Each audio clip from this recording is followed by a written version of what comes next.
പാലക്കാട് ബി.ജെ.പിയിൽ കലാപം. 9 കൗൺസിലർമാർ രാജിക്കൊരുങ്ങുന്നു. നഗരസഭാ ഭരണം നഷ്ടപ്പെടാൻ സാധ്യത. പാലക്കാട്ടെ ബി.ജെ.പിയിൽ പൊട്ടിത്തെറി.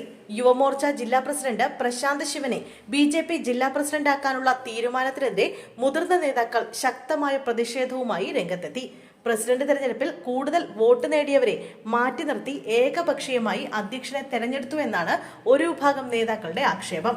ഈ നീക്കത്തിൽ പ്രതിഷേധിച്ച് ദേശീയ കൗൺസിൽ അംഗം ഉൾപ്പെടെ 6ഓളം പേർ രാജിസന്നദ്ധത അറിയിച്ചുവെന്നാണ് സൂചന. മുനിസിപ്പാലിറ്റി കൗൺസിലർമാരായ ഇവർ രാജിവെച്ചേക്കുമെന്നാണ് സൂചന. ഇതിനിടെ രാജിക്കൊരുങ്ങുന്ന മുതിർന്ന നേതാക്കളായ കൗൺസിലർമാർ കോൺഗ്രസിൽ ചേർന്നേക്കുമെന്നും സൂചനകളുണ്ട്.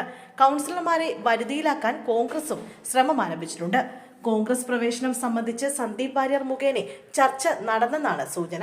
നിലവിൽ യാക്കരയിൽ ബി.ജെ.പി കൗൺസിലർമാരുടെ യോഗം നടക്കുകയാണ്. യോഗത്തിന് ശേഷം കൗൺസിലർമാർ രാജി പ്രഖ്യാപിച്ചേക്കുമെന്നാണ് സൂചന. അങ്ങനെ രാജിവെച്ചെങ്കിൽ ബി.ജെ.പിക്ക് നഗരസഭാ ഭരണം വരെ നഷ്ടപ്പെടാൻ സാധ്യതയുണ്ട്.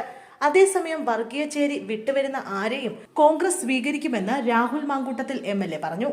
കോൺഗ്രസ് മുന്നോട്ട് വയ്ക്കുന്ന മതേതര കാഴ്ചപ്പാടിനൊപ്പം പരമാവധി ആളുകൾ വരണം. വർഗീയ ചേരിയിൽ നിന്നും ഒരാൾ വിട്ടാൽ പോലും അതല്ലേ നല്ലതെന്നും രാഹുൽ പ്രതികരിച്ചു.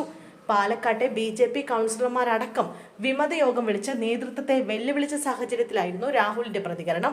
ബി.ജെ.പി പാലക്കാട് എത്തിച്ചേർന്നിരിക്കുന്ന നേതൃചൂഷണത്തിൽ വലിയ ശതമാനം അണികൾക്കും അനുഭാവികൾക്കും നേതാക്കൾക്കും എതിർപ്പുണ്ട്.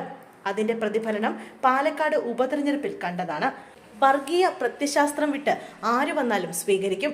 കോൺഗ്രസ് മുന്നോട്ട് വയ്ക്കുന്ന മതേതര കാഴ്ചപ്പാടിനൊപ്പം പരമാവധി ആളുകൾ വരണമെന്നും രാഹുൽ മാങ്കൂട്ടത്തിൽ പറഞ്ഞു.